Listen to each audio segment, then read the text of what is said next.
அடுத்ததாக குவைத்தில் பணிபுரியக்கூடிய சிதம்பரம் என்பவர் நம்மோடு இணைப்பில் இணைந்திருக்கிறார். அவரிடம் பேசலாம். சார் வணக்கம் சார். சார், குவைத்தில் இன்னைக்கு ஏற்பட்ட இந்த தீ விபத்துல கிட்டத்தட்ட 40 பேர் 53 பேர் பலியாகி இருக்காங்க அப்படின்னு சொல்றாங்க. அதுல 40 இந்தியர்களும் 2 தமிழர் உயிரிழந்திருக்கிறதாகவும் சொல்லப்படுது. அது தொடர்பான விவரங்கள் என்ன சார்? இப்ப என்ன மாதிரியான சூழல் அங்க இருக்கு? சார், இந்த விபத்து பார்த்தீங்கன்னா காலையில ஒரு 4 மணிக்கு நடந்திருக்குது. அதுல ஒரு 40க்கும் மேற்பட்டோர், அதாவது 43 பேர் இறந்ததா தகவல்கள் வந்துகிட்டு இருக்குது. ஸோ அதற்கான விசாரணை போயிட்டு இருக்குது. ஸோ அது போக அதுல 2 தமிழர்கள் உயிரிழந்ததா இப்ப நமக்கு சொல்லப்படுது சார். சார், நீங்க எந்த பகுதியில் இருக்கீங்க? பதற்றமான ஒரு சூழல் இருக்குங்களா அங்க? ஆமா சார். இப்ப நாங்க பாத்தீங்கன்னா, அதாவது இந்த விபத்து நடந்த பகுதியான மங்காப் அப்படிங்கிற பகுதியில தான் நாங்க இருக்கோம். காலையில விபத்து நடந்த பகுதிக்கு காலையிலே வந்துட்டோம். வந்துட்டு அதுல உடனே நேரம் மருத்துவமனைக்கு அழைச்சிட்டு போயிருந்தாங்க.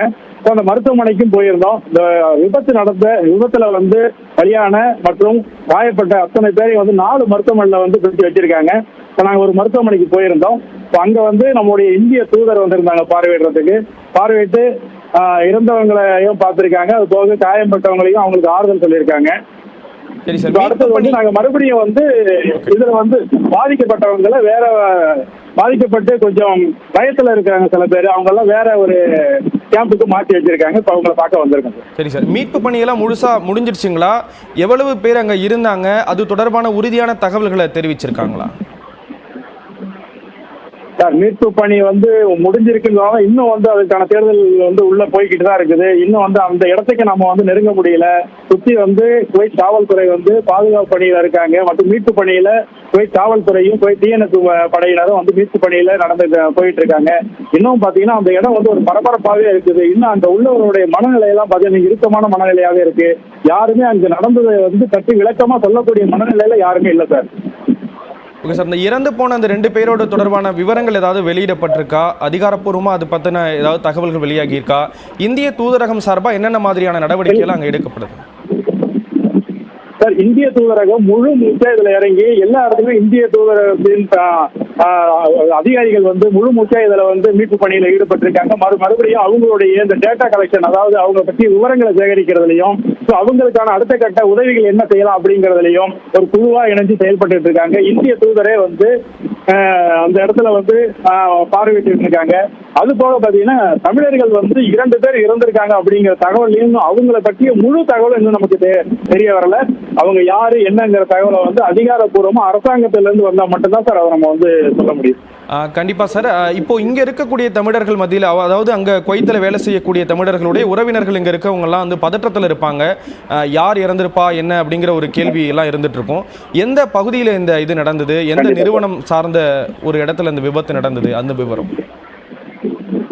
கண்டிப்பா சார். இப்ப பாத்தீங்கன்னா இது மங்காப் அப்படிங்கிற ஒரு பகுதி. குவைத்ல மங்காப் அப்படிங்கிற தொழிலாளர் குடியிருப்பு நிறைந்த ஒரு பகுதியில என்பிடிசி அப்படிங்கிற ஒரு கம்பெனி, இந்திய நிறுவனம் அது.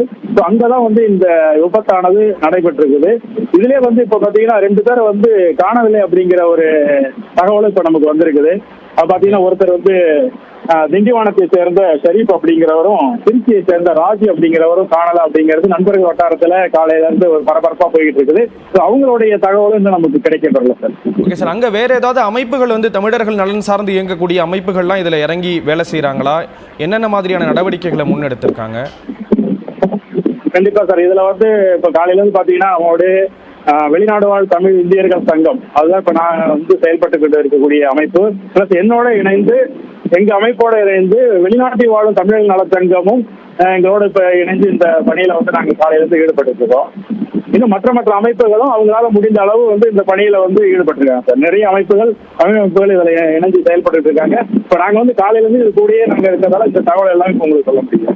பொதுவா இந்த மாதிரி ஒரு விபத்து அங்க ஏற்படுது அப்படின்னா குவைத் அரசாங்கம் என்னென்ன மாதிரியான நடவடிக்கைகள்லாம் எடுப்பாங்க?